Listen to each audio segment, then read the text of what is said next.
What's up guys, Ben here from Velocity PT Academy. Now I'm just going to do a quick video here today just regarding artificial sweeteners. Now there's been a lot said regarding artificial sweeteners and you'll believe it that there's almost like a rival war between people that are saying that they're good, people saying that they're bad and that they're basically poison for people. Now what we're going to do is we're going to have a look at a couple of reviews, systemic reviews and a research in terms of artificial sweeteners and how they're going to affect you and your body. So first we're going to have a look at artificial sweeteners in terms of energy balance and weight. So will these artificial sweeteners in the long term make you gain weight? So first and foremost, you have different types of artificial sweeteners. You will have some that are low calorific and then you will also have some that are non-calorific.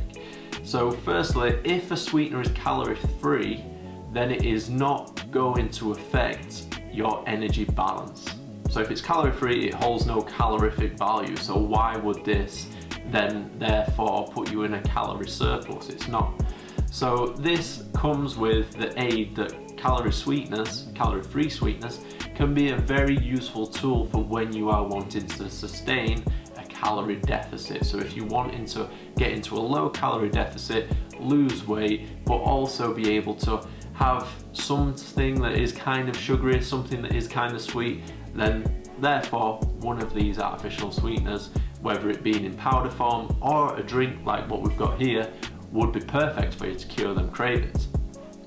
Now, however, if you're easily triggered by having something sweet. Lois, I'm about to drink my first soda. Better come stop me.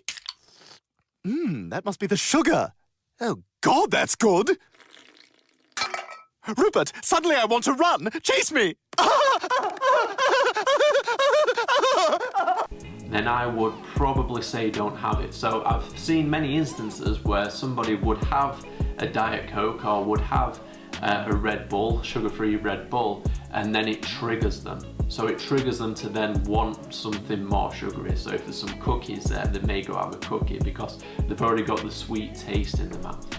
Now if you are one of them people, I would say don't have it.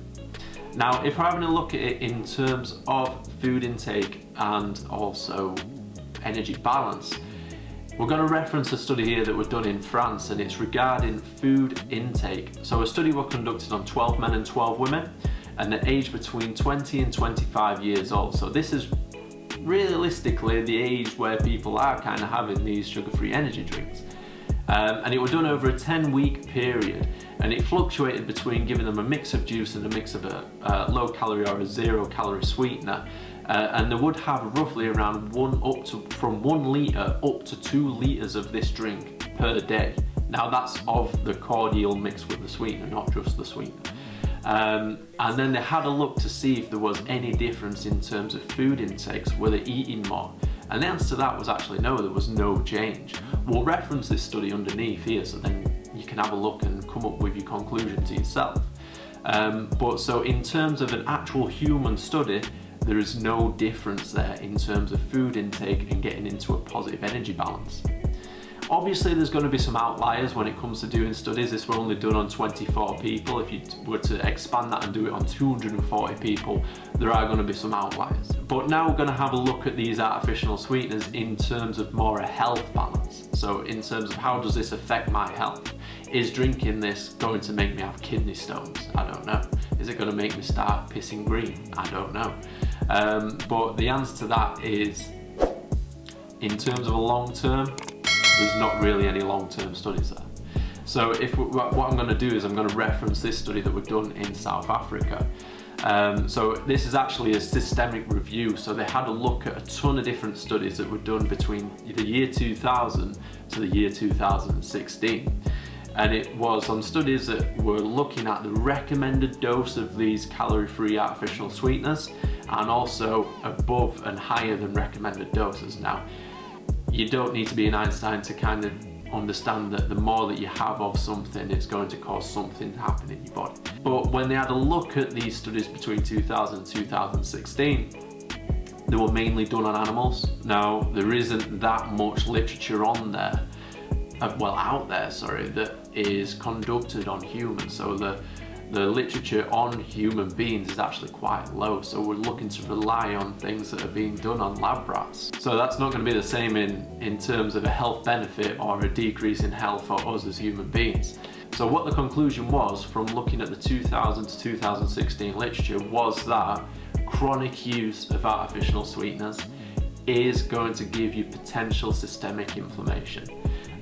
So this could be in terms of your body, it's going to cause an inflammatory effect. Again, when you look at these artificial sweeteners, when you're taking them in your day-to-day diet, you'll know yourself, if you're having an energy drink, so for example this Monster energy drink, every single day, then you know what your tolerance is to that.